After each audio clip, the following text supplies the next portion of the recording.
My name is Jonathan Stucki, and I'm from Calio Christian Church, and my sermon is over Cain and Abel. The first man who was born was a murderer, and his name was Cain. Cain was favored by his parents and was spoiled. His name means striker.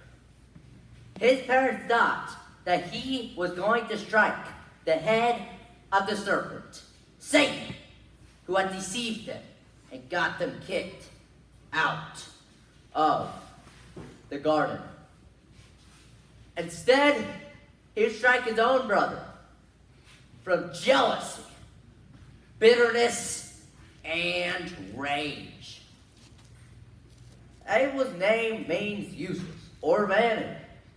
What man called useless, Jesus would later call the first prophet. Let's begin reading from Genesis 4, 1 through 5. Now the man had relations with his wife, Eve, and she conceived and gave birth to Cain. And she said, I have gotten a man-child with the help of the Lord. Again she gave birth to his brother, Abel.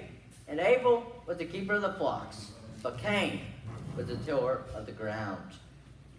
So it came about in the course of time that Cain brought an offering to the Lord of the fruit of the ground.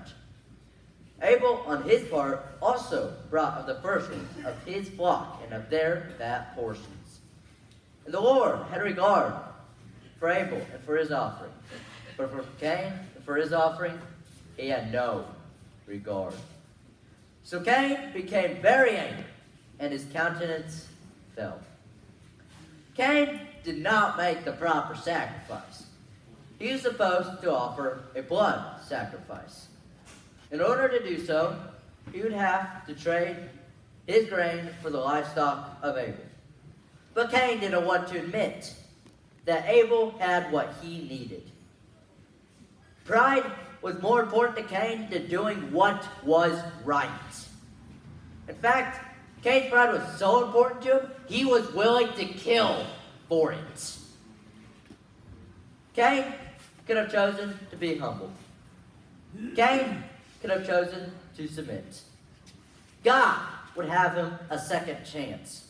There wasn't even a punishment the first time around. No strings attached. Just do what is right. Then the Lord replied to Cain, why are you angry? And why has your countenance fallen? If you do well, will not your countenance be lifted up? And if you do not do well, sin is crouching at your door, and its desire is for you. But you must master it. Cain told Abel, his brother, and it came about, when they're in the field, that Cain rose up against Abel, his brother, and killed him.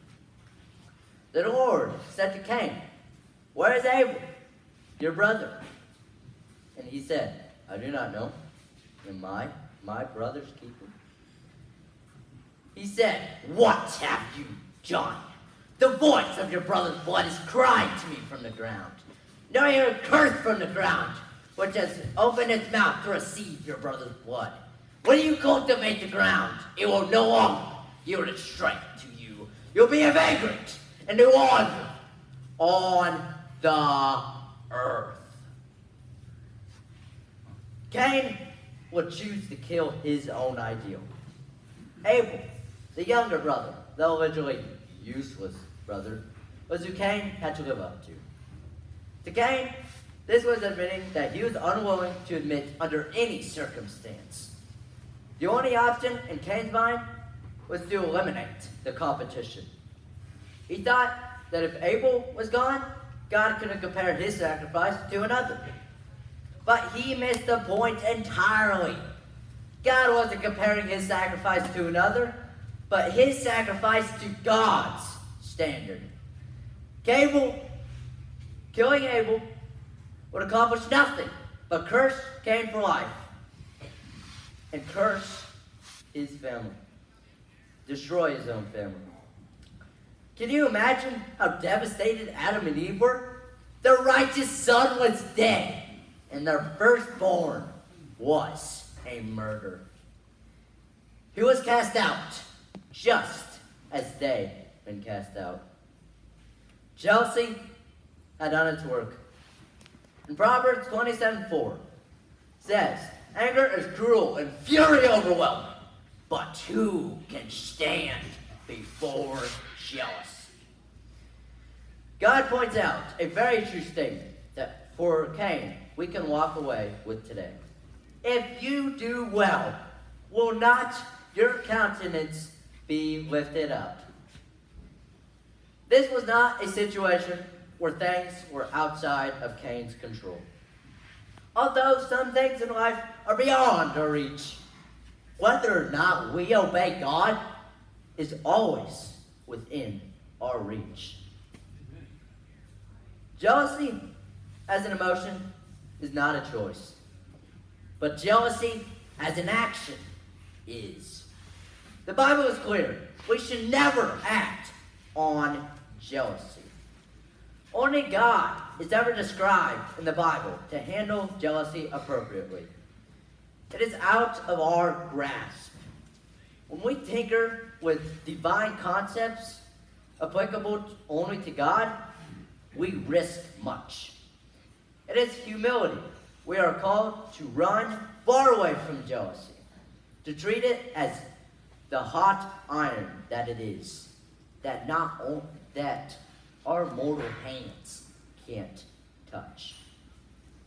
Instead, the story of Cain and Abel redirects our minds. Will we make the right sacrifices? Will we compare ourselves to God's standards and not others? Or will we be like Cain, who let his sick heart infect his actions, resulting in the first murder and setting the stage for a lifetime curse? We can walk away today with God's question in our minds. If you do well. Let us do well by God's standards. Let's stay far away from jealousy so that not only we can spare much tragedy, but even please God and bring much joy.